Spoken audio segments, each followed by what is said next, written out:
Saya nggak percaya kalau sedang ada di Arab, saking mewahnya, mewah sekali Pak, terlalu mewah. Saya diajak jalan-jalan ke hotel bintang 7. Dari jauh hotel ini seperti istana berbungkus emas. Setiap sudutnya, setiap angelnya kami ambil foto. Masuk kami ke ruang resepsionisnya, langsung disambut, ditawarkan minum kopi. Kami langsung menjawab ketika ditanyakan, would you like to drink a cup of coffee, sir? Mau minum kopi Pak? Kami menjawab, no thanks. Cik, itu nanapnya Pak. Indah terima kasih. Apa kata guide yang membawa kami jalan-jalan? Terima kasih Buya, terima kasih Buya. Kenapa? Kalau Buya iya kan tadi bocor kantong kami. Kenapa? Di sini satu gelas kecil kopi di hotel ini 5 juta rupiah.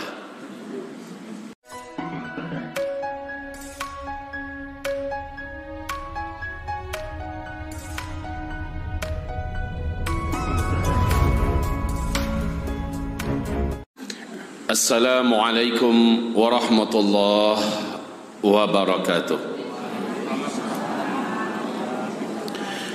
Alhamdulillah, wassalatu wassalamu ala rasulillah sallallahu alaihi wasallam wa ala alihi wa sahbihi wa man walah wa man tabi'ahu bi ihsan ila yaumil qiyamah. Amma ba'du, qala Allah subhanahu wa ta'ala, ya ayyuhalladzina amanu ittaqullaha haqqa tuqatih wa la tamutunna illa wa antum muslimun.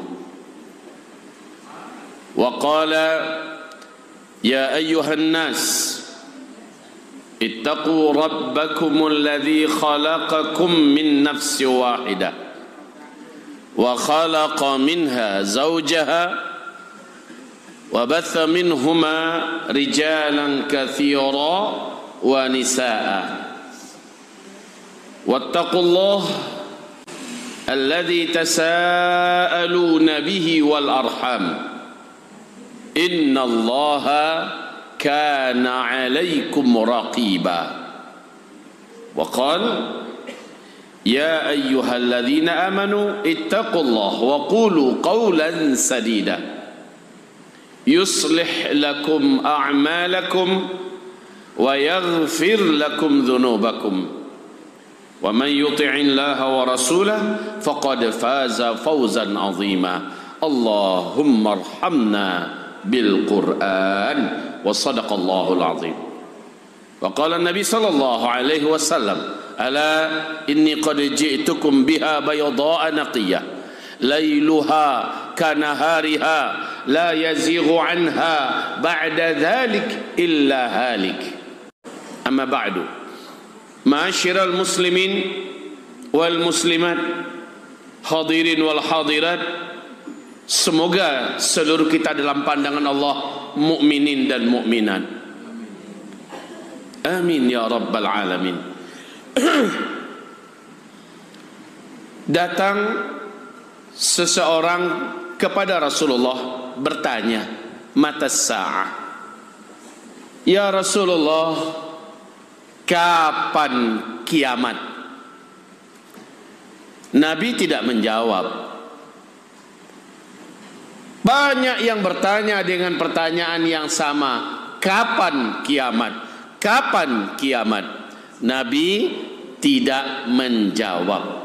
Terakhir, karena terlalu sering ditanyakan, Nabi bertanya balik. Madza a'datta laha? Kau selalu bertanya, kalian selalu bertanya kapan kiamat. Madza a'datta laha? Apa persiapan kamu? Kiamat enggak perlu ditanya kapan.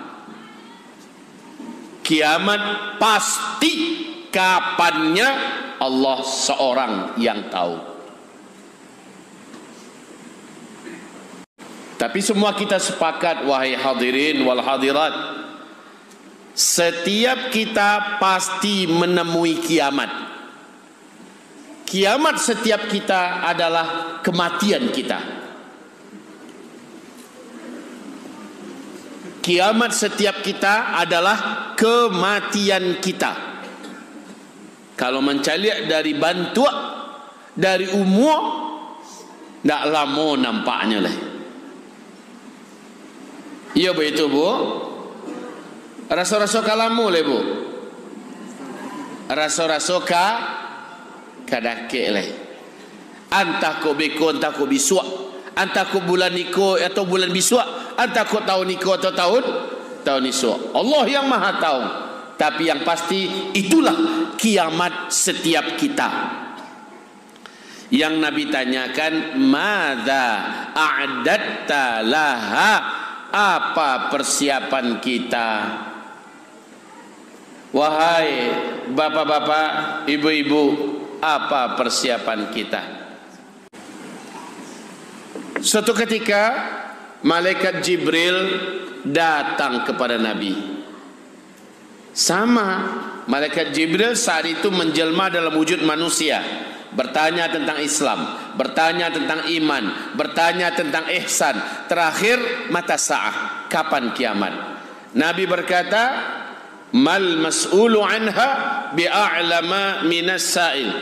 Untuk pertanyaan terakhir minta maaf, saya yang ditanya tidak tahu, mungkin ente lebih tahu kapan kiamat itu terjadi. Ternyata malaikat Jibril juga tidak tahu. Tapi Nabi ditanya, ada enggak tanda-tandanya? Kalau tanda-tanda ini sudah muncul, berarti kiamat sudah sangat dekat. Nabi menjawab, nah, kalau ini pertanyaan Anda, saya bisa menjawabnya. Nabi jelaskan, 1, 2, di hadis yang lain, 3, 4, 5. Hadirin wal hadirat, ma'asyiral muslimin wal muslimat. Demi Allah, tanda-tanda yang disebutkan Nabi tidak terjadi di zaman Nabi, tidak terjadi di zaman sahabat, tidak terjadi di zaman tabi'in, tidak terjadi di zaman tabi'in, tidak terjadi di zaman ulama imam mazhab yang 4, tidak terjadi di zaman ulama-ulama di masa keemasan Islam, tidak terjadi di setiap zaman di ratusan dan ribuan tahun, tapi hampir seluruhnya terjadi di zaman kita. Dan tidak ada yang bisa atau berani menolak. Ini bukan cocokologi, mencocok-cocokkan hadis Nabi dengan apa yang nampak, tapi memang tidak terbantahkan tanda-tanda yang disebutkan oleh Nabi Muhammad sallallahu alaihi wasallam ada dan terjadi di zaman kita. Padahal isyarat Nabi adalah, kalau kalian sudah menyaksikan ini terjadi, siap-siap. Pertanda kiamat sudah sangat dekat. Salah satu contoh hadis sahih Bukhari Muslim. Nabi berkata, apabila kalian menyaksikan orang miskin hanya sebatas penggembala ternak, tidak beralas kaki, kere, tiba-tiba mendadak mereka menjadi kaya raya, lalu mereka saling berlomba-lomba dan berbangga-bangga membangun gedung-gedung tinggi pencakar langit. Jika itu sudah kalian temukan zamannya, pertanda kiamat sudah sangat dekat. Di hadis riwayat Imam Ahmad, Abdullah bin Abbas bertanya kepada Rasulullah, siapa yang kau maksud itu ya Rasulullah?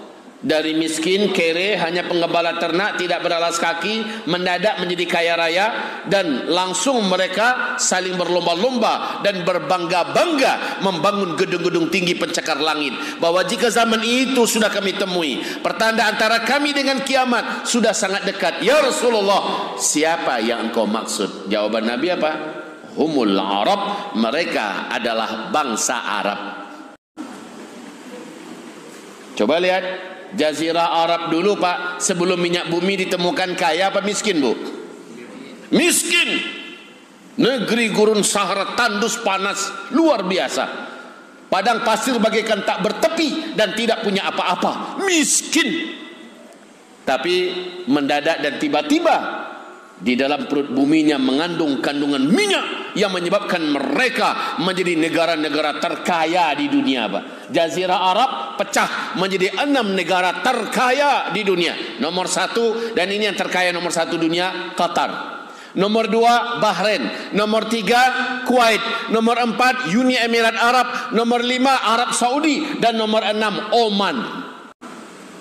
Saya dah kunjung ini, dah keliling di 6 negara Arab ini. Gila-gilaan. Hari ini bapak-bapak, ibu-ibu, pembangunan di setiap kota-kota ini, di setiap kota-kota besar negara ini, wahai bapak ibu, gila-gilaan.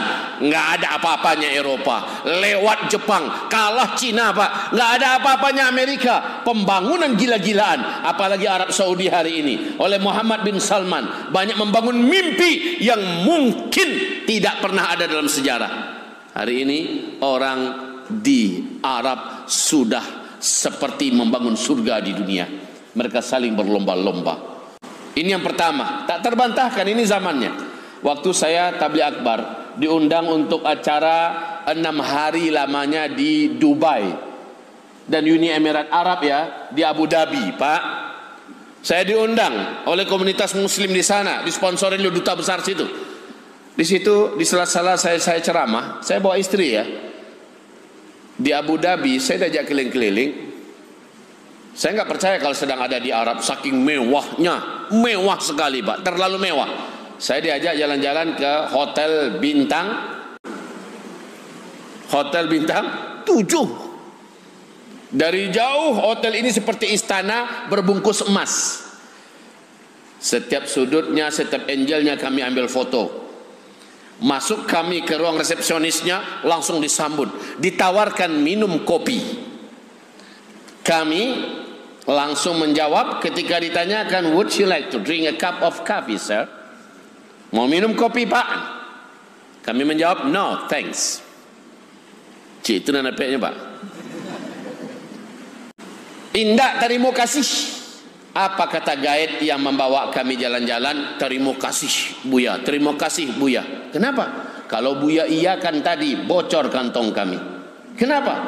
Di sini satu gelas kecil kopi di hotel ini 5 juta rupiah.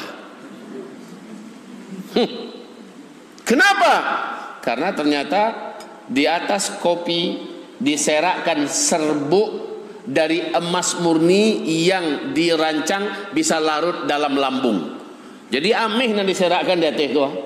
Untuk apa? Pikir hati saya, suami istri, untuk apa? Diminum ada emasnya, besok keluar sama kuning dengan kuning-kuning yang lain. Alhamdulillah untung ditidakkan. Nah, di hotel itu terdapat mesin ATM, Pak, dari emas semua. Kalau dimasukkan kartu ATM, yang keluar bukan duit, batangan emas 1 kilo, 2 kilo. Itu yang keluar, Pak. Di luar saya lihat mobil-mobil polisi, kelas mobil-mobil hanya para konglomerat di Indonesia yang bisa beli, Pak. Lamborghini itu mobil polisi itu, Ferrari, Rolls Royce, mobil mewah itu mobil polisi. Mainan mereka bukan kucing, bukan kelinci, singo. Masuk ke dalam mobil, main dengan singa. Gila, Pak. Kayanya nggak ketulungan. Hari ini pusat bangkai mobil-mobil yang miliaran ada di Uni Emirat Arab. Terserak saja dibuang. Mereka sudah pada gila semua hari ini. Di Dubai lebih gila lagi. Pokoknya selesai sudah. Arab demi Arab saya kunjungi. Baru 1 bulan yang lalu saya dari Oman. Ya. Arab demi Arab, negara-negara kaya itu saya sudah berkunjung ke sana dengan izin Allah, berdakwah di sana. Saya lihat dari dekat bagaimana kota demi kota. Ini yang dimaksud oleh Rasulullah sallallahu alaihi wasallam. Dulu kere hanya penggembala ternak. Waktu saya keluar dari Dubai menjelang pulang balik ke Indonesia, saya dikasih hadiah oleh konsulat jenderal di Dubai. Apa katanya? Buya, ini hadiah dari kami, oleh-oleh kenang-kenangan. Saya lihat, Pak, buku sejarah Arab yang full color, full warna, foto-foto dan keterangan. Arab doeloe dengan Arab terkini. Bahasa Arab terjemahnya bahasa Inggris. Saya buka halaman pertama, gambar hitam putih. Apa yang saya lihat di situ? Arab dengan latar belakang gurun Sahara. Di situ ada penggembala ternak. Penggembala ternak yang sedang memegang tongkat menghalau ternaknya. Saya perhatikan kakinya baik-baik, tidak memakai terompah, tidak pakai sepatu, tidak pakai alas kaki. Saya perhatikan dadanya terbuka, telanjang saja, hanya pakai rompi tipis. Ini yang dimaksud oleh Nabi. Mereka miskin, penggembala ternak, tidak beralas kaki, bertelanjang dada, mendadak menjadi kaya raya dan sangat berkuasa. Lalu mereka saling berlomba-lomba dan berbangga-bangga membangun gedung-gedung tinggi pencakar langit. Kalau enggak ini zamannya zaman yang mana lagi? Kalau enggak sekarang, kapan lagi? Bapak Ibu, 2012 dengan rahmat Allah Subhanahu wa taala, dengan izin Allah, Al-Faqir yang berbicara saat ini menamatkan kitab Fathul Bari, syarah Sahih Imam Al-Bukhari. Saya kutabanya kitabnya Pak, tamat. Kami mengkaji kitab itu halaman demi halaman dengan Syekh ahli hadis dari Sudan. Memang saya sediakan waktu, saya tinggalkan keluarga pesantren, semua aktivitas saya ditinggalkan. Pimpinan-pimpinan pondok pesantren se-Indonesia ia mengorbankan waktunya datang ke Jakarta. Ketika masuk kepada bab ahadithul fitan, hadis-hadis fitnah akhir zaman, kami banyak merinding bulu romang kami. Kenapa? Seolah-olah hadis Nabi tersebut tentang fitnah-fitnah akhir zaman nampak semuanya di zaman ini. Seolah-olah Nabi hidup di zaman kita, lalu bercerita di zaman beliau. Nanti tanda dekat kiamat akan terjadi ini, akan nampak ini, begini. Yang kami baca seolah-olah Nabi hidup di zaman ini dan menceritakan apa yang terjadi sekarang. Lalu tak tahan hati, saya bertanya, Syekh, numpang tanya cik di bahasa Arab gua. Syekh mau bertanya. Silahkan, kata Syekh. Hadis-hadis ini kok kesannya seperti di zaman kita semua terjadinya, Syekh. Apakah benar dan pasti ini yang akhir zaman, atau mungkin ada nanti anak cucu dan keturunan kita di belakang hari nanti? Apa jawaban Syekh ini? Namanya Syekh Musa'id bin Bashir Ali Al-Husaini As-Sudani Al-Quraisy. Beliau menjawab, kalau bukan ini zamannya, kalau bukan saat ini, maka zaman yang mana lagi? Saat yang mana lagi? Demi Allah, kita ada di penghujung zaman. Wahai hamba-hamba Allah, kalau begitu wajar ketika Ustadz Bakhtiar Nasir saat kami panel di Kota Padang bareng dengan beliau saat itu, apa kata beliau? Ustadz Zul, siapapun yang mengkaji hadis-hadis akhir zaman, dia pasti akan mudah, cerdas dan mengerti serta bisa mendudukkan masalah, mencari solusi yang tepat dan benar, dan ngerti dengan apa-apa yang akan terjadi. Tapi siapa yang tidak mengkaji hadis-hadis akhir zaman, dia akan buta melihat keadaan. Dia akan bisa ke bawah arus tanpa bisa bertahan, dan dia bisa menjadi jahil dalam mencari jalan yang benar, solusi yang tepat. Saya katakan setuju, Ustaz. Nah, hari ini hadirin Bapak Ibu yang kami muliakan, jadi dari pengajian Maulid Nabi kita di malam hari ini, saya lihat papan tulis sebesar ini sudah terpampang di sebelah kiri kita. Saya lupa dulu di sini dah ngaji apa materinya ya. Terakhir waktu itu bersama Pak Bupati, materi kita apa? Jangan-jangan saya mengulang materi lagi. Saya tidak ingin kalau terjadi pengulangan materi. Wahai hamba-hamba Allah, tapi ini Maulid Nabi.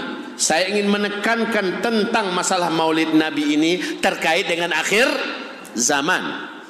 Itu lebih bagus insya Allah Ta'ala. Hadirin, Nabi berkata, jadi ini terkait tentang akhir zaman. Kini yang mau tanyakan ke Bapak Ibu dulu, setuju tidak Bapak Ibu bahwa kita memang benar-benar di akhir zaman? Allah setuju atau ulun?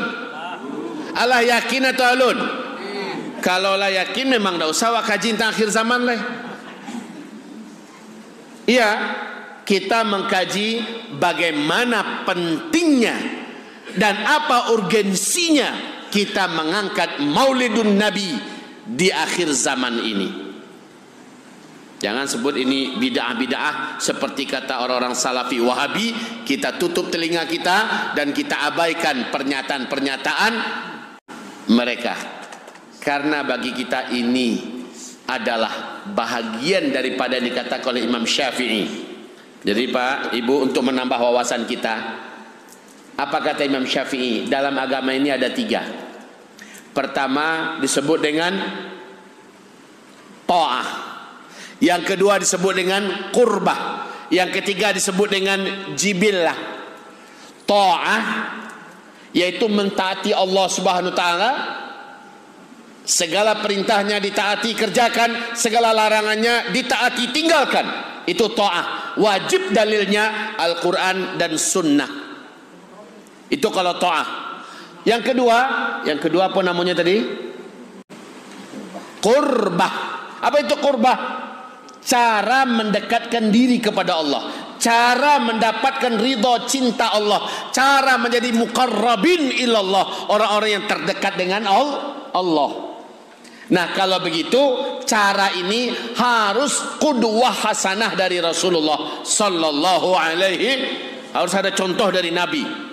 Bazikir, apa zikirnya, bara banyak zikirnya, bila-bila saja kita berzikir. Ini semua dicontoh dari Rasulullah sallallahu alaihi wasallam. Oh, tahajud, kapan waktu yang tahajud yang paling tepat, bagaimana cara tahajudnya dan sebagainya, tiru dari Rasulullah. Karena ada orang, Pak, ketika datang pada Bunda Aisyah, Bu, dia bertanya, seperti apa sih ibadah Rasulullah?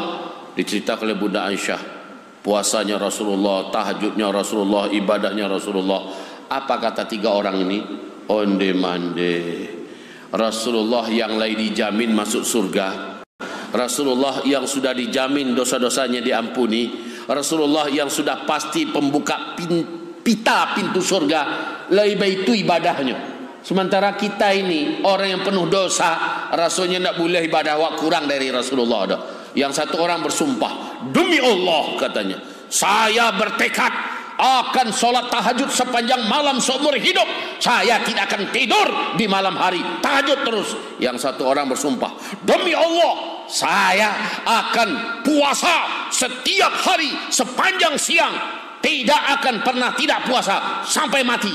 Yang lain lagi berkata lagi, saya demi Allah bersumpah tidak akan pernah menikah, saya akan sibukkan diri saya, hidup saya hanya beribadah kepada Allah. Semangat apa-apa bertiga ke? Sampailah semangat mereka ini ke telinga Rasulullah. Naik Rasul ke atas mimbar, marah Rasulullah, marah. Apa kata Rasulullah? Saya dengar ada yang berkata begini-begini, ada yang berkata begini-begini, berkata begini-begini. Demi Allah kata Rasulullah, dari antara kalian semua yang paling kuat, yang paling hebat, yang paling dahsyat takwa dan ibadahnya kepada Allah adalah saya. Tapi saya tidur, saya tahajud. Saya puasa di siang hari, tapi ada hari-hari saya lepaskan puasa. Saya juga menikah.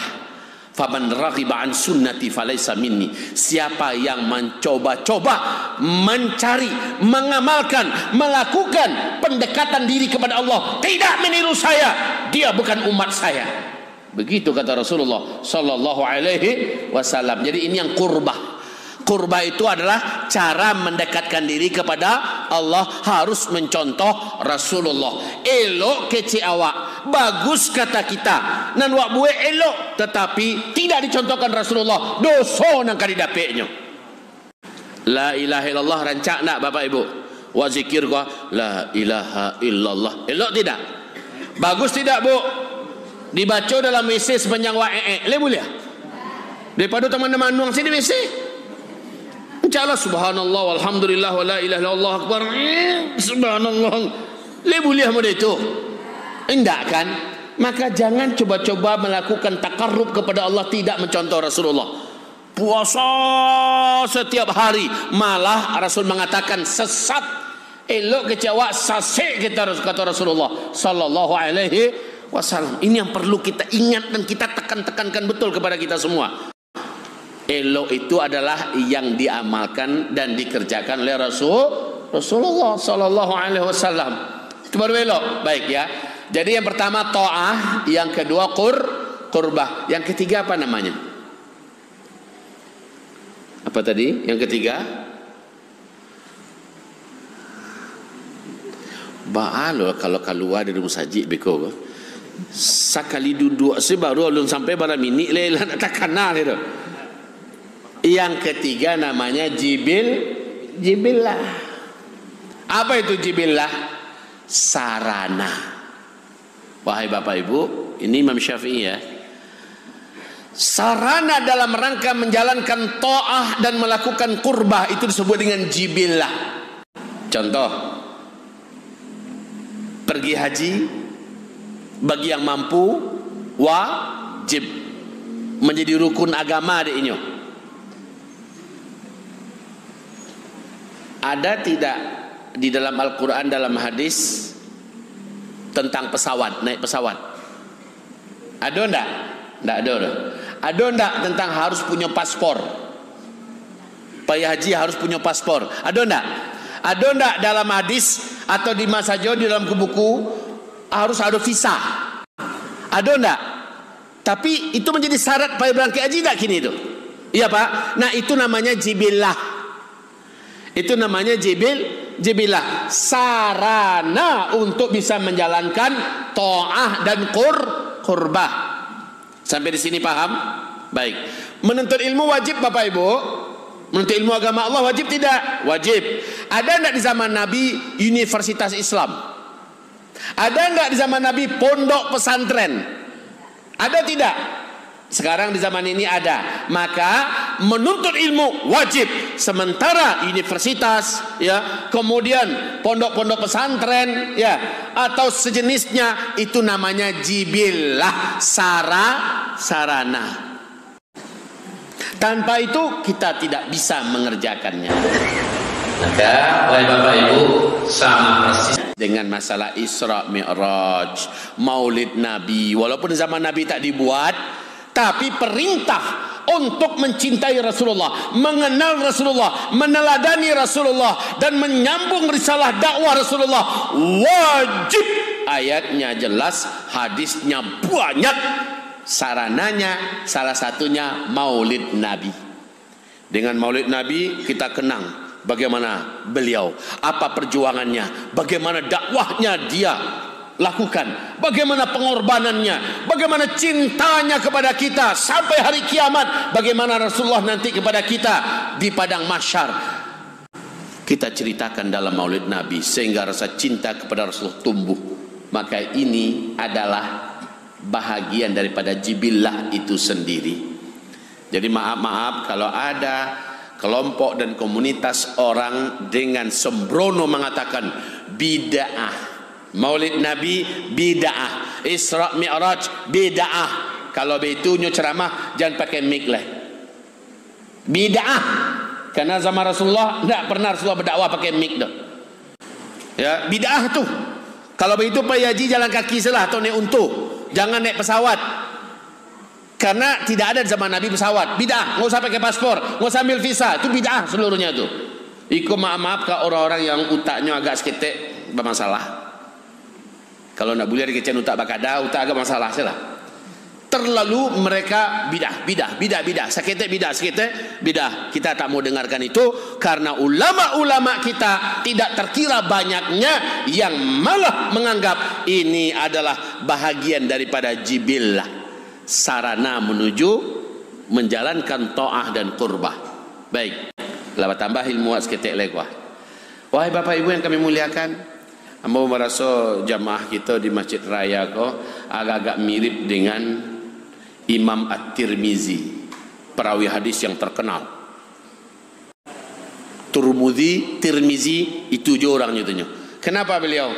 Beliau kalau dengarkan ceramah dari gurunya, beliau hanya duduk menyimak dengan seksama. Kalau enggak begitu penting, beliau pasti tidak akan menulis. Sementara murid-murid yang lain menulis semua. Yang beliau tidak mendengar dengan seksama. Kalau begitu tak penting, maka dia tidak akan pernah bergeming, tetap mendengar. Lama-lama gurunya bertanya, Tirmizi, saya lihat engkau seorang yang tak menulis. Yang lain menulis semua. Kenapa? Apa jawaban Imam Tirmizi? Ya guru, saya tidak punya banyak duit. Kertas tempat saya menulis tak kebeli. Tinta saya tidak banyak. Jadi saya benar-benar yang benar-benar saya belum hafal, saya baru tulis. Tapi yang masih saya hafal, masih saya tahu, saya akan mendengarkan saja. Haha, nampaknya level awak di Imam Tirmizi sadonya. Lah apa sado kaji itu mendanga saya. Ya, tak perlu batulih le doh. Masya Allah, salut, alhamdulillah.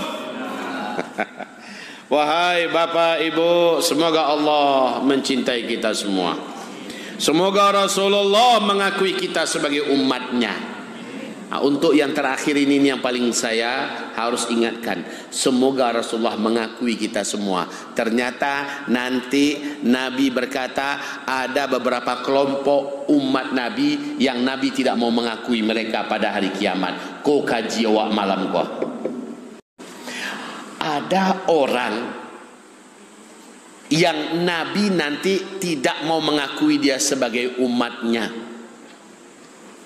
Sementara si umat ini menyangka Rasulullah nanti akan beri syafaat kepada dia, Rasulullah akan berikan pengakuan kepada dia, Rasulullah nanti akan mau diajak bicara olehnya, bahkan Rasulullah akan tolong dia nanti pada hari kiamat. Bahkan ada yang berkhayal dia akan bertetangga nanti di dalam surga bersama Rasulullah. Onde mande, ikut fikiran husnuzonnya koha. Tetapi faktanya, ana lastu minhu wa huwa laisa minni, saya bukan nabi untuknya dan dia bukan umat bagi saya, kata Rasulullah. Ingin Pak tahu siapa orang-orang kau Pak? Ingin Ibu tahu siapa orang-orang kau? Nyo merasunya lah paling elok, umat yang paling soleh, umat yang paling taat, kece nyo. Tapi menurut Rasulullah nyo ndak umat den tu doh, den ndak nabi nyo doh. Hati-hati Bapak Ibu. Siapa mereka? Jadi gini ceritanya. Kiamat terjadi, orang-orang muhsinin muhsinat sudah masuk surga, orang-orang kafir sudah dihalau ke neraka, tinggallah orang-orang beriman dan orang munafik menjalani urusan padang mahsyar. Setelah itu mereka digiring menuju titian. Orang munafik berjatuhan semuanya, masuk ke dalam neraka.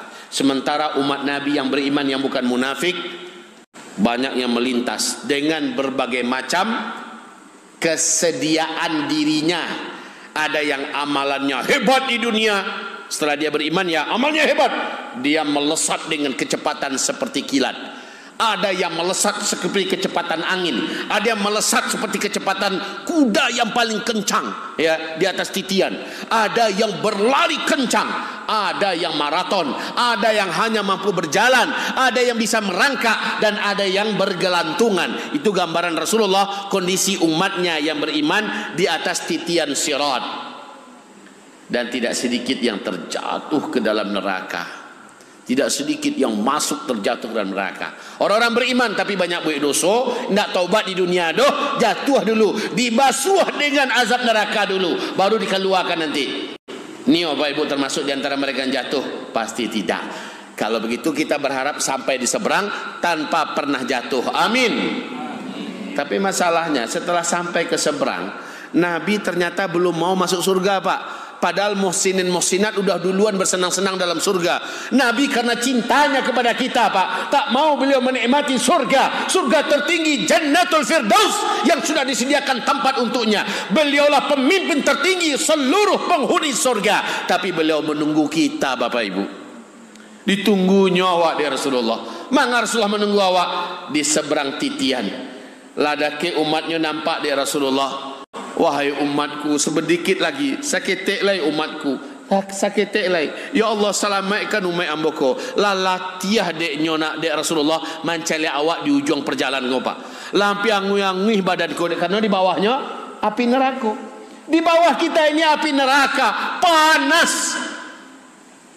Pernah Bapak Ibu melihat bagaimana nasi yang sedang menggelegak?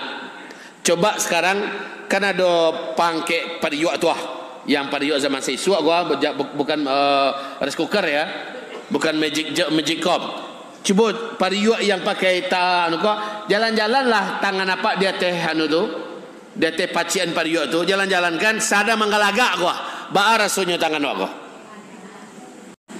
Amo tapaki awak panas. Bagaimana dengan orang yang meniti titian dan jauhnya, seandainya langit dan bumi dimasukkan ke dalam ngangaan neraka jahanam itu masuk sodolahnya, saking jauhnya jarak antara start titian ke finish ke seberang. Itu yang akan kita tempuh. Wa im minkum illa wariduha, tidak ada seorang pun di antara kamu melainkan wajib mendatangi neraka. Menggigil para sahabat mendengarkan ayat itu. Lalu para sahabat bertanya, ya Rasulullah, berarti seluruh kita masuk neraka ya Rasulullah? Kata Rasul, bukan begitu pemahamannya. Artinya kalian wajib mendatangi dalam artian meniti titian sirat di atasnya. Itu kata Rasulullah sallallahu alaihi wasallam. Ada 3 keadaan orang tidak peduli dengan orang lain. Pertama, ketika sedang hisab, amal awak sedang dihisab. Yang kedua, ketika sedang ditimbang amalan kita. Ketiga, ketika sedang di atas titian, orang tidak peduli dengan orang lain. Sampai-sampai engkau tak peduli dengan saya ya Rasulullah, kata Bunda Aisyah. Iya, saya pun tak akan peduli dengan engkau wahai Aisyah, ketika di atas titian itu. Nah, Rasulullah menunggu awak, padahal harusnya beliau lah sanang-sanang di dalam surga. Luar biasa cinta Rasulullah Pak kawak. Pernah tidak Rasulullah bersebuah jawab? Tidak pernah ada. Pernah tidak Rasulullah menerima jasa awak? Tidak pernah ada. Tapi coba cari lihat sayang Rasulullah ke awak Pak. Ditunggunya awak, dimotivasinya kita wahai Bapak Ibu. Didoakan kepada Allah, ya Allah, ya Allah selamatkan umatku. Hai umatku, dakik lay, sabar, lanjutkan perjalanan saketek lay. Ditunggu oleh Rasulullah. Kita dimotivasinya wahai Bapak Ibu. Ketika sudah selamat, harusnya kan langsung ke telaga Rasulullah. Inna a'tainakal kautsar, namanya telaga Al-Kautsar. Setelah selesai di titian, menunggulah telaga Al-Kautsar. Di pinggir telaga Al-Kautsar itu kata Rasulullah dipenuhi dengan gelas-gelas seperti bintang, berkerlap-kerlip, indah sekali. Setiap mereka diperkenankan, dipersilahkan mengambil air dengan gelas bagaikan bintang itu dari telaga ini, diminum. Siapapun yang meminumnya hilang dahaganya selama-lamanya. Lalu dituangkan ke rambutnya. Siapa yang menuangkan ke rambutnya, semua yang rusak, semua yang terbakar, semua yang hangus, semua apapun yang buruk di tubuhnya hilang selama-lamanya. Sehingga orang ini menjadi layak dan pantas untuk langsung masuk ke dalam surga. Karena orang yang masuk ke dalam surga apa? Dalam keadaan fresh, dalam keadaan seger, dalam keadaan prima. Bantuannya rancak, kulitnya barasiah, awak badan sehat. Masuk surga. Banyaklah umat Nabi yang minum. Tapi ada beberapa kelompok orang, saat mereka sudah sampai di seberang titian, lalu mendekati telaga Nabi, kamambiak nyolai dengan galeh tadi, di banjunan dek malaikat. Yang di banjunan, disentaan dek malaikat dari belakang. Dicampakkan, tahu guliang-guliang. Nabi mencaliak, dilihat oleh Rasulullah SAW. Lalu Rasul berkata, hai para malaikat, apa yang kalian lakukan? Ini umatku, dia telah lulus, dia telah lewati titian, dia seharusnya berhak. Apa kata malaikat? Engkau tak tahu hai Muhammad apa yang mereka lakukan sepeninggal engkau. Maka mulailah Nabi berkata, aku benar-benar tahu di hari kiamat siapakah orang-orang yang tidak berhak mendekati telagaku, tidak berhak meminum dari air telagaku. Aku bukan nabinya, dia bukan umatku. Siapa mereka? Mari kita sebutkan satu-satu. Spidol enak permanen kan? Baca caranya lo. Boleh kamu menulis?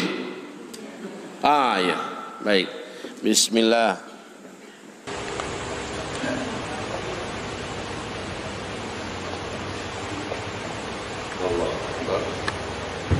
Bismillah. Bapak, Ibu, mudah-mudahan ibu-ibu yang bertajawuh menurutnya sekitar lain bisa mencari tulisan. Ini kita melakukan Maulid Nabi dalam rangka memastikan kita bukan termasuk yang ditolak oleh Nabi Muhammad nanti pada hari kiamat. Kita pastikan itu.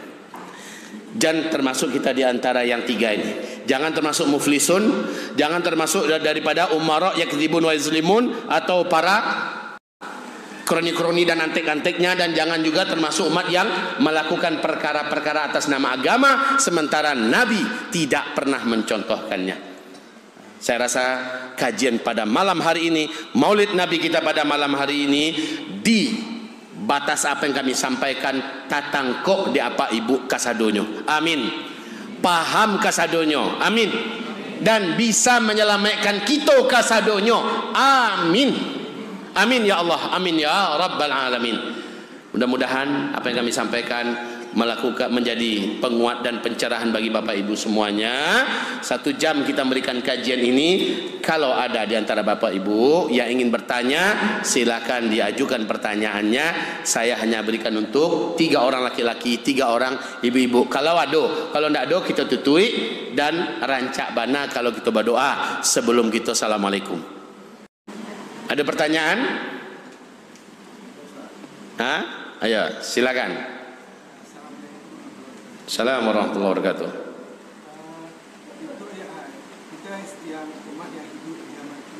Ya, coba pertanyaannya langsung dan jelas ya. Ya. Cara terbaik yang bagaimana kita sebagai umat zaman sekarang mengikuti Rasulullah Sallallahu Alaihi Wasallam. Nah, cara terbaik bagaimana kita mengikuti Rasulullah. Rasulullah itu orang pun enggak. Malaikatnya, jihadnya itu orang. Orang berarti seluruh yang dilakukan oleh seorang rasul yang manusia awak lakukan puluh. Nyo makan awak makan, nyo tidur awak tidur, nyo BAB awak BAB, nyo lalu awak lalu, nyo menikah awak menikah. Tiru sajalah kasado yang dibuat Nabi seperti yang dibuatnya mod itu awak. Ba'a model laluknya, ba'a model makannya, ba'a model solatnya, ba'a akidahnya, ba'a nyo bertetangga, ba'a tiru sajalah Pak. Nah, dalam hal ini sebenarnya sudah banyak ulama-ulama kita, guru-guru kita yang menjelaskan tiap bab demi bab hidup Nabi sebagai manusia. Awak bisa mengarajuan sadalahnya, tinggal meniru beliau saja oleh persis seperti yang dilakukan oleh seluruh sahabat. Sahabat Nabi itu sangat fanatik kepada Nabi Muhammad. Baik dibuat Nabi, baik itu boleh yang mereka buat. Sampai-sampai modeko Pak, Bapak Ibu, saking fanatiknya sahabat. Jadi Nabi sedang sholat nih, memimpin berjamaah. Tiba-tiba malaikat Jibril, waktu itu kan lu nado ubin leh, lalu ada keramik leh, ya, malah ada karpet. Orang pergi ke musajid, masuk masjid masih pakai alas kaki kan masih tanah lantainya. Tiba-tiba Nabi Muhammad dikasih tahu oleh malaikat Jibril, hai Muhammad, di terompahmu tadi engkau menginjak najis. Mendengarkan itu, langsung Nabi mengambil terompahnya, nyo campaan. Salat dilanjutkan. Lapih beliau assalamualaikum, assalamualaikum, makmum assalamualaikum, assalamualaikum. Tak kaji Nabi. Kenapa? Nabi melihat di sebelah kanan bau nguak terompah-terompah. Nabi mencampaan terompah lo orang sadolahnya. Jadi tak bahaya nampak dek para sahabat yang dibuat di Nabi itu yang mereka tiru. Mode itu. Jadi kalau pertanyaan apa tadi, bagaimana yang terbaik kita meneladani Rasulullah apa adanya. Apa adanya. Gitu ya Pak ya. Sebagai suami, sebagai pedagang, sebagai tetangga, sebagai lawan, sebagai orang yang emosian, Nabi ada marah Pak, ada Nabi marah, Nabi ada senang, Nabi ada sakit. Nah, bagaimana beliau tiru itu semuanya? Ya, semoga kita berhasil. Amin. 2 orang lagi Bapak, mungkin ibu-ibu silakan. Coba pindahkan ke yang lain dulu Pak. Ya sedikit, sedikit sadonya.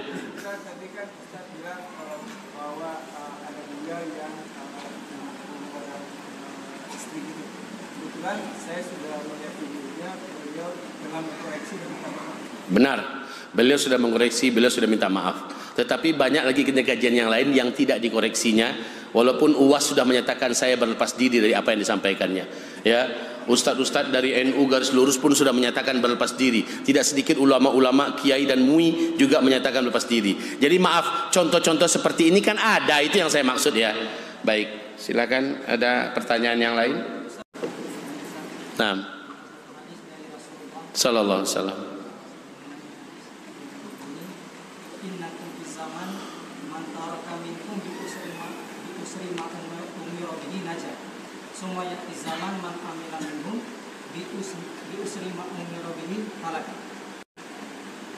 Baca terjemahnya orang tidak paham dengar.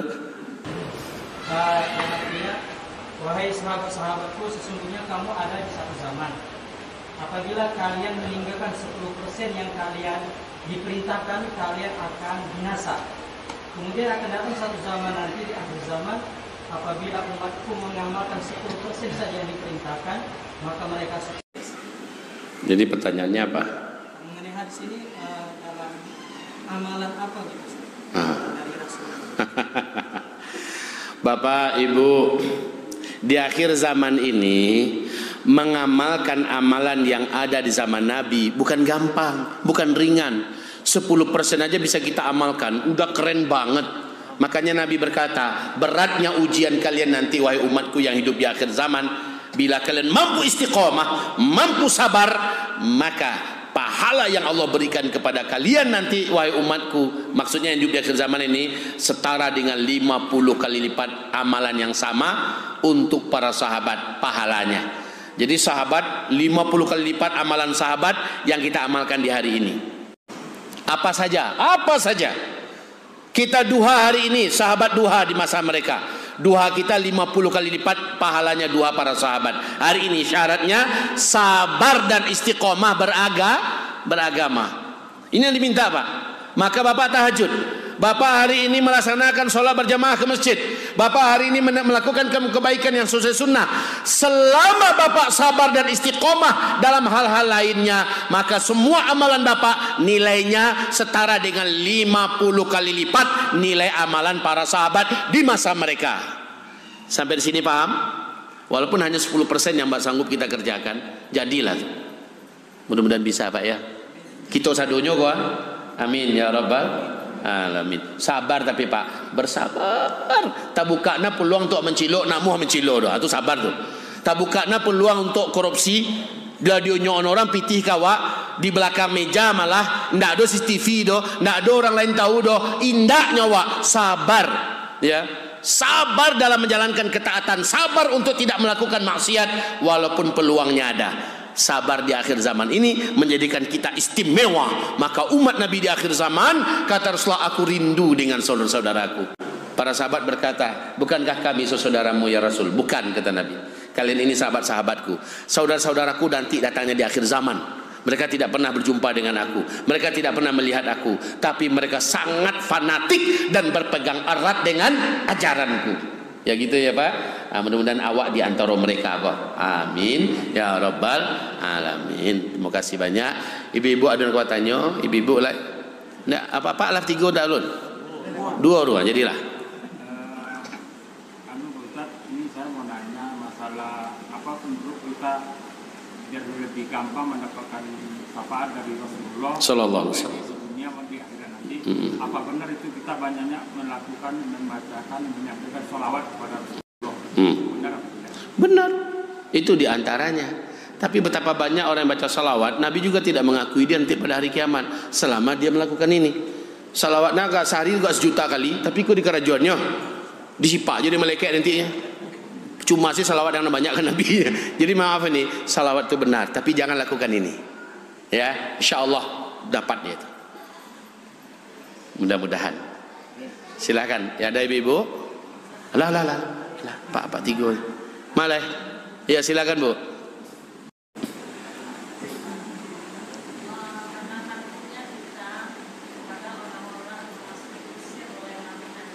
Ya Allah.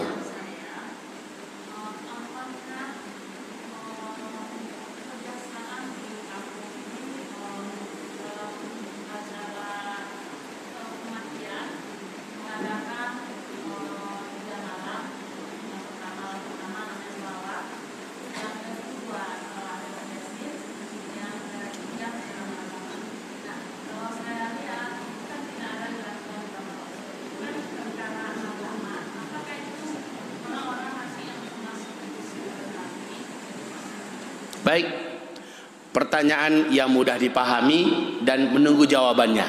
Jawaban yang menyenangkan atau jawaban yang sebenarnya? Jadi Bapak Ibu, berzikir elok enggak? Elok. Baca Quran elok enggak? Elok. Berkumpul untuk ibadah elok enggak? Elok. Selama niatnya itu buliah. Selama niatnya untuk itu. Cuma kalau kita mengatakan wajib di hari ketiga, wajib di hari ketujuh, wajib di hari ke-40, di mana tak wajibnya? Ada enggak perintahnya dalam Al-Quran? Ada enggak perintahnya dalam hadis? Kalau dikatakan wajib, wajib masalah agama mulai tua. Tapi kalau dikatakan kita kumpul-kumpul di rumah keluarga yang dapat meninggal, nanti kita baca Yasin di sana, nanti kita tahlilan di sana, nanti kita nggak apa-apa. Tapi jangan dikatakan wajib di hari ketiga. Di sini baru kita kena masalah gadang tuh, ya. Dan ini sudah dijelaskan bahwa ini termasuk di antara ajaran Hindu yang meyakini bahwa roh di hari pertama meninggal sampai 3 hari berturut-turut itu dalam kamar saja. Jadi nyu tahu siapa yang mendatangi. Kemudian di hari ketiga sampai hari ke-40 nyolah ada di dalam rumah. Kemudian dari hari ke-40 sampai hari ke-100 nyolah di halaman rumah sampai ke dalam rumah. Baru berikutnya datang setiap Kamis malam Jumat, Kamis malam Jumat. Itu ternyata ajaran Hindu. Nah, mereka mengadakan acara-acara. Kalau untuk itu kita tiru, baru kanewa. Tapi kalau kita hanya ingin ibadah, silaturahmi, kita menyenangkan hati orang yang dapat musibah, kita zikir, kita baca Quran segala macamnya, bagus. Tapi jangan sesekali mengatakan harus hari ketiga, harus hari ketujuh, harus. Kalau begitu, ini berarti ta'ah itu, atau minimal qurbah. Kalau ta'ah harus ada ayat dan hadisnya. Kan itu tadi. Kalau kurbah harus ada contoh dari Rasulullah. Kalau nak ada, jibilah itu tidak buya. Tidak bisa dikatakan jibilah. Karena jibilah itu sarana. Baik Bu ya. Berarti boleh tidak? Boleh tidak? Zikir boleh. Saya tidak baca boleh. Baca Quran boleh tidak? Boleh. Tapi yang tidak boleh jangan mewajibkan. Situ yang perlu dikenal ya Bu ya. Paham Bu? Allah paham Bu? Amin. Ya. Ada yang lain? Tidak ada doa boleh. Nah, baik, mari kita berdoa Bapak Ibu. Al-Fatihah. Bismillahirrahmanirrahim. Alhamdulillahirabbil alamin arrahmanir rahim maliki yaumiddin. Iyyaka na'budu wa iyyaka nasta'in ihdinas siratal mustaqim siratal ladzina an'amta 'alaihim ghairil maghdubi 'alaihim waladdallin. Amin. Allahumma rabbana, Allahumma rabbana, Allahumma rabbana. Di malam hari ini ya Allah, kami menyampaikan salawat dan salam kami untuk kekasihmu dan kekasih kami Sayyidina Muhammad Rasulullah Sallallahu Alaihi Wasallam. Ya Allah, sampaikan kepada Rasulullah, kami semua merindukannya ya Allah. Kami semua mengidolakannya ya Allah. Kami semua menyampaikan salawat dan salam kepada beliau ya Allah. Sampaikanlah kepada beliau betapa kami merindukan, betapa kami mencintai beliau, dan betapa kami ingin berjumpa dengan beliau kelak pada hari kiamat. Ya Allah, kami memohon kepadamu, jadikan kami hamba-hambamu dari umat Nabi Muhammad SAW yang sabar dan istiqomah memegang erat-erat ajaran Rasulullah SAW ya Allah. Jadikan kami hamba-hambamu umat Nabi Muhammad di akhir zaman yang sabar dan istiqomah memegang erat-erat ajaranmu yang engkau sampaikan kepada Nabi Muhammad SAW. Jadikanlah kami hamba-hambamu yang sabar dan istiqomah di akhir zaman ini ya Allah. Ya Allah, lindungi kami agar kami tidak termasuk di antara kelompok yang bangkrut ya Allah. Lindungi kami ya Allah agar kami tidak termasuk di antara para pemimpin yang berbohong, para pemimpin yang aniaya, semena-mena dan zalim, atau para rakyat atau orang-orang yang mengikuti tetapi pihak yang berbohong, mengikuti dan mendampingi pihak yang zalim. Lindungi kami ya Allah dari menjadi orang-orang yang mengarang-ngarang atas nama ajaran agama sesuatu yang tidak ada diajarkan oleh engkau dalam Al-Quran, oleh Rasulullah dalam sunnah, dan tidak dicontohkan oleh Sayyidina Muhammad Rasulullah sallallahu alaihi wasallam. Ya Allah, jadikanlah kami hamba-hambamu yang mengakhiri hayat kami dalam keadaan engkau sedang ridha kepada kami, engkau sedang senang dan cinta kepada kami, dalam keadaan dosa-dosa kami sudah engkau putihkan ya Allah, dalam keadaan kami rindu berjumpa denganmu dan engkau ridha dan juga rindu bertemu dengan kami. Ya Allah, amin, amin, amin ya Rabbana ya Arhamar Rahimin. Allahumma wa taqabbal minna du'a ya mujibas sa'ilin wa sallallahu ala habibina al-karim Muhammadin sallallahu alaihi wasallam wa ala alihi wa sahbihi ajma'in. Amin amin. Rabbana atina fid dunya hasanah wa fil akhirati hasanah wa qina adzaban nar. Subhana rabbika rabbil izzati amma yasifun wa salamun alal mursalin walhamdulillahi rabbil alamin. Mohon maaf lahir dan batin. Semoga Bapak Ibu dan kami semua, kita semua selamat di dunia dan selamat di akhirat. Semoga kita semuanya mendapatkan pengakuan dari Habibina wa Sayyidina Muhammad Rasulullah sallallahu alaihi wasallam. Mohon maaf lahir batin, mungkin saya tidak berlama-lama dan saya langsung mohon izin, mohon diri langsung kembali karena tempat kita jauh dan kita punya agenda-agenda lagi di ba'da subuh nanti. Barakallahu fikum. Billahi taufiq wal hidayah. Subhanakallahumma wa bihamdika asyhadu an la ilaha illa anta astaghfiruka wa atubu ilaik. Walhamdulillahi rabbil alamin. Wassalamu alaikum warahmatullahi wabarakatuh.